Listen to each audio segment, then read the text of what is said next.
Hello everyone, myself Simran Chaudhary and welcome to all about agriculture with सिमरन।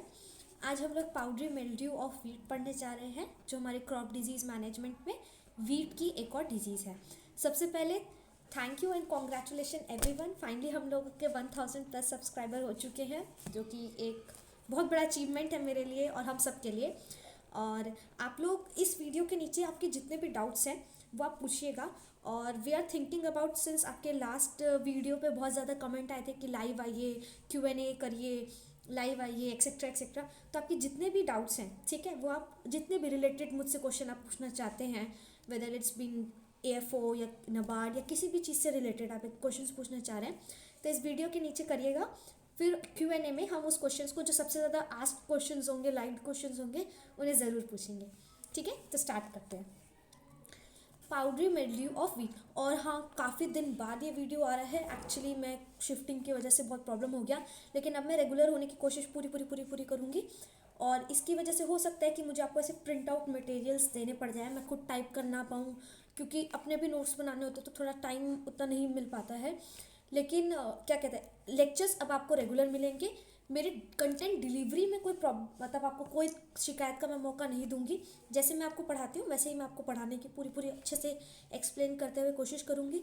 हाँ, ये हो सकता है कि आपको अब जो वीडियोज़ हैं वो ज़्यादा टाइपिंग में ना मिले, ऐसे प्रिंट आउट मेथड्स में मिले, या फिर हो सकता है मैं अपने लिखे हुए, लेकिन उनको अच्छे से लिखूँगी, वो लिखे हुए नोट्स को मैं इसमें ऐसे PPT फॉर्म में कन्वर्ट कर दूँ। ठीक है, तो थोड़ा सा आप भी सपोर्ट कीजिए, बाकी मैं अपना पूरा 100% देने की आपसे कोशिश करूँगी। तो स्टार्ट करते हैं। जो पाउडरी मिल्ड्यू डिजीज़ है वीट का, उसका कॉजल जो ऑर्गन है वो एरफाइसी ग्रामिनिस टाइटिसी है। आप मोस्टली देखेंगे ग्रामिनिस टाइटिसी आपको ही स्पीशीज़ देखने को मिलेगी। ठीक है, ये डिजीज़ जो है ये कॉमनली सब माउंटेन एरियाज़ जो होते हैं ना, जैसे नॉर्थ इंडिया के एरियाज़ हो गए या कुछ सेंट्रल पार्ट्स राजस्थान और हिल्स, वहाँ पे ज़्यादातर आपको देखने को मिलती है। ठीक, ये डिजीज़ का जो कैरेक्टरिस्टिक फीचर है वो है वाइट पाउडरी स्ट्रक्चर का फॉर्म होना, जो कि ऑब्वियसली फंगस है। ठीक है, वो लीफ के ना अपर सरफेस पे होगा। इसके अगर सिम्टम्स में बात करें ना, तो इसका जो सिम्टम है वो मोस्टली आपको अपर सरफेस पे लीफ के देखने को मिलेगा, लोअर पे बहुत कम। या एक क्लिस्टो करके एक स्ट्रक्चर बनेगा, वो आपको लोअर पे दिखने को मिलता है। मोस्टली जो है वो ऊपर की तरफ आपको देखने को मिलेगा। वैसे तो ये लीफ डिजीज़ है, लेकिन अपने फेवरेबल कंडीशन में ये हम कह सकते हैं, जब ये एक्सट्रीमली प्लांट को डिजीज कॉज कर चुकी होती है, उस टाइम पे ये जो उसके शीथ हो गया, स्टेम हो गया और ग्लूम्स, उन सबको भी पूरा इफेक्ट कर देती है। ठीक है, इसमें न्यूमरस सुपरफिशियल स्पोर्स बनते हैं, जिनको कॉलोनीज बनती हैं। ठीक है, किसकी? तो कोनिडिया की बनती है। ठीक, ये जो वाइट स्ट्रक्चर हम बोल रहे हैं ना, वाइट कलर स्ट्रक्चर सबसे पहले जो फॉर्म हो रहा है, वो कोनिडिया की वजह से फॉर्म हो रहा है, जो बाद में grey and then reddish brown में कन्वर्ट हो जाता है। ठीक है, पहले वाइट रहेगा, फिर वाइट कोनिडिया है, धीरे धीरे वो ग्रे में कन्वर्ट होगा और उसके बाद वो रेडिश ब्राउन कलर में फॉर्म हो जाएगा। जब वो रेडिश ब्राउन कलर का हो जाता है, उस टाइम पे क्लिस्टोथीसिया जो है वो फॉर्म होना स्टार्ट हो जाता है। ठीक है, सॉरी इस नॉइस के लिए जो बैकग्राउंड में काफ़ी ज़्यादा आ रही है। बच्चे खाने जा रहे हैं तो कुछ ज़्यादा अनाउंस कर रहे हैं, आई मीन साउंड कर रहे हैं। ठीक है, और जो इन्फेक्टेड आपका प्लांट है उसकी जो ग्रोथ है वो स्टंट रहेगी।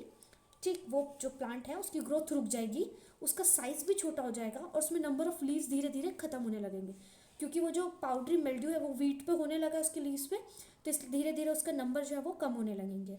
होता क्या है, सिंस ये डिजीज़ आपकी लीफ पे हो रही है, तो उसने अपर सरफेस पे सबसे मैक्स टोमेटा होता है और उसने उसी को ख़राब कर दिया। तो अब आपका ट्रांसपिरेशन जो है वो काफ़ी ज़्यादा होगा, क्योंकि स्टोमेटा की ओपनिंग और क्लोजिंग इफेक्ट ख़राब हो जाएगा, अच्छे से हो नहीं पाएगा। मोस्ट ऑफ द स्टोमेटा तो ख़राब ही हो चुके होंगे, तो इस वजह से आपका ट्रांसपिरेशन बढ़ जाएगा, रेस्पिरेशन भी बढ़ जाएगा, लेकिन फोटोसिंथेसिस आपका कम होने लगेगा, क्योंकि अब जो है इसके पास क्लोरोफिल नहीं है, स्टोमेटा नहीं है, जो कि हमारे फूड्स वगैरह बनाएंगे या आयन एक्सचेंज को देखेंगे, वो सब खराब हो चुके हैं। ठीक, तो इसी वजह से या लीव्स के नंबर भी रिड्यूस हो रहे हैं, इस वजह से फोटोसिंथेसिस रेट डिक्रीज हो जाएगा, लेकिन ट्रांसपिरेशन और रेस्पिरेशन रेट इंक्रीज हो जाएगा। इसी वजह से आपका प्लांट जो है उसका साइज रिड्यूस हो जाता है, स्टंड हो जाता है, धीरे धीरे वो मरने लगता है। ठीक, कुछ इसके पैथोजन के बारे में अगर हम बात करते हैं, तो इसका जो पैथोजन है ना वो ऑब्लिगेट बायोट्रॉफ होता है, मतलब कि लिविंग होस्ट पे ही सर्वाइव करेगा, ऑब्लिगेट होता है। ठीक, एक होता है फैकल्टेटिव जो चेंज करता रहता है, एक होता है ऑब्लिगेट, तो ये ऑब्लिगेट होता है। ठीक, कि लिविंग होस्ट पे ही रहेगा। इसका जो माइसीलियम, जो भी हमने बात की थी, फंगस माइसीलियम बनाएगा। ये जो माइसीलियम होते हैं ये ब्रांच्ड होते हैं और एक नेटवर्क वेब फॉर्म कर लेते हैं, ठीक। और इसका इन्फेक्शन जो है वो इनिशिएट होता है कोनिडिया से, जो कि फॉर्म होता है कोनिडियोफोर में। इसका अगर हम स्ट्रक्चर की बात करते हैं साइकिल की, तो देखिए सबसे पहले जो इन्फेक्शन कॉज करेगा वो आपका कोनिडिया होगा या एस्कोस्पोर्स। इंडिया में मोस्टली कोनिडिया देखने को मिलता है, एस्कोस्पोर नहीं दिखने को मिलता है, एस्कोस्पोर्स सॉरी। तो कोनिडिया है जो कि प्राइमरी इन्फेक्शन आपका स्टार्ट किया है कॉज करना, ठीक। इंडिया में मैंने बताया आपको एस्कोस्पोर्स जो है वो ज़्यादा उसका रोल देखने को नहीं मिलता है। ये कोनिडिया जो है धीरे धीरे फॉर्म करेंगे माइसीलियम, जो हमने पढ़ा था वाइट कलर के structure, they get converted into grey, then grey to reddish brown. वो रेडिश ब्राउन क्या था आपका, क्लिस्टोथीशिया, जो मैंने आपको बताया क्लिस्टोथीशिया स्ट्रक्चर। ये जो माइसीलियम्स बन रहे थे ये आपके यंग लीव्स के ऊपर बनते हैं, ठीक। और कोनिडियोफोर से ही कोनिडिया बनता है। ये फिर कन्वर्ट होके कोनिडिया जो है बन जाता है आपका क्लिस्टोथीशिया, ठीक। ये लोअर लीफ पे डेवलप्ड होता है। अपर लीफ पे मैंने बोला वाइट स्ट्रक्चर, लेकिन क्लिस्टोथीशिया जो है वो आपके लोअर लीफ पे होता है, ठीक।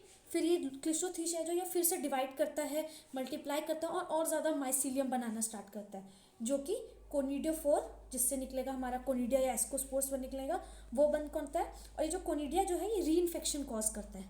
देखिए यहाँ पे एक डायग्राम भी मैंने आपको बनाया हुआ है, आप नेट पे सर्च करेंगे तो आपको और ज़्यादा क्लियर देखने को मिल जाएगा, ठीक है। मैं ऐसे बताती हूँ इसमें मैंने क्या लिखा हुआ है कि यही आपका जो कोनिडियोफोर है वो री इन्फेक्शन कॉज करता है प्लांट में, ठीक। प्लांट में ये पहले माइसीलियम वगैरह बनाएगा, फिर माइसीलियम धीरे धीरे ये क्लिस्टोथीशिया बनाता है।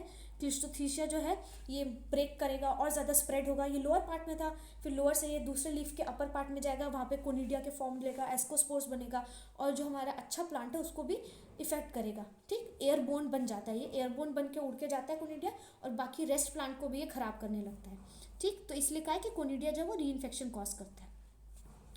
अब हमने पढ़ा कि इन्फेक्शन होता कैसे, तो अब इसका कंट्रोल भी करना पड़ेगा। तो सबसे बेस्ट मेथड तो ये है कि आप रेजिस्टेंट वैरायटी ग्रो करें, वो वैरायटी जिसमें डिजीज़ लगती ही नहीं है, ऐसी वैरायटी आप ग्रो करें, ठीक।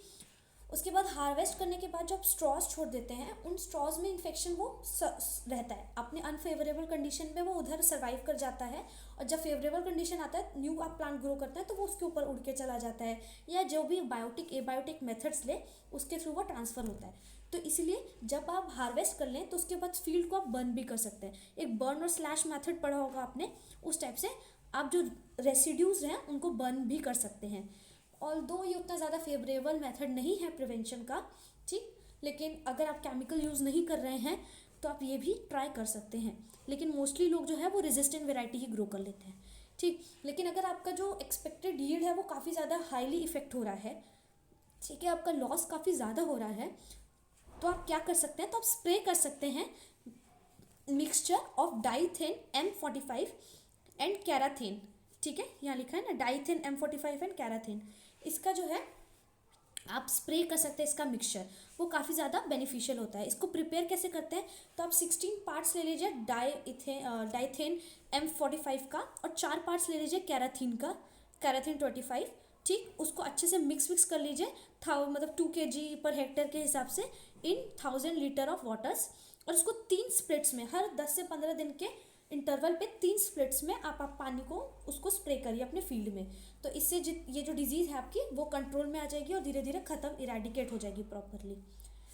इतना ही था हमारे पाउडरी मिल्ड्यू ऑफ वीट्स में, क्योंकि ये हो गए छोटी छोटी डिजीजेस थी, इसमें ज़्यादा है भी नहीं, 5 मिनट से ज़्यादा इसमें कुछ समझाने का है ही नहीं, ठीक। लेकिन हाँ ये है कि अगर आपका सब्जेक्टिव एग्जाम है तो उसमें इंपॉर्टेंट हो जाता है, और ऑब्जेक्टिव के पॉइंट ऑफ व्यू से हमेशा ये इंपॉर्टेंट रहता है कि कौन सी बीमारी जो है वो कौन से उससे कॉज होती है, ठीक है, उसका कॉजल ऑर्गन क्या है। तो वीट में हमने 4 पढ़ी हैं। पहला हमने रस्ट पढ़ा, जिसमें हमने 3 तरीके के रस्ट पढ़े उसके अंदर, फिर हमने लूज मड पढ़ा, फिर हमने करनाल बंड पढ़ा और फिर हमने पाउडरी मिल्ड्यू पढ़ा। इन चारों के कॉजिंग ऑर्गन आपको याद होने चाहिए, कॉजिंग एजेंट पैथोजन कौन है, ठीक, जो इनके कुछ स्पेसिफिक कैरेक्टर, जैसे बैक्टीरिया से हुआ या फंगस से हुआ वो चीज़, और लास्ट में थोड़ा बहुत पॉइंट्स ले लीजिएगा कुछ स्पेसिफिक जो है, ये ऑब्जेक्टिव के पॉइंट ऑफ व्यू से मैं बोल रही हूँ। सब्जेक्टिव के लिए ये चारों इंपॉर्टेंट है, और भी हैं वीड्स में, जैसे टुंगरो डिजीज़ हो गया ये सब, लेकिन सबसे इंपॉर्टेंट ये 4 थे, इसलिए मैंने इस 4 को एक्सप्लेन किया।